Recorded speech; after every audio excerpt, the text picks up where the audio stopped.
За 10 месяцев текущего года потребление Республики Абхазия составило 1 миллиард 900 миллионов киловатт-часов, что по отношению к 10 месяцам предыдущего года, соответственно, меньше на 65 миллионов киловатт-часов.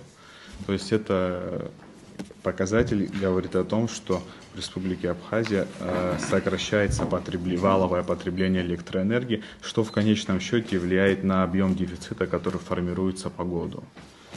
Динамика эта наблюдается последние 3 года. Если в прошлом году валовое потребление республики составило свыше 200 миллиардов 400 миллионов киловатт-часов, например, в 2023 году потребление республики доходило практически до 3 миллиардов киловатт-часов, что, естественно,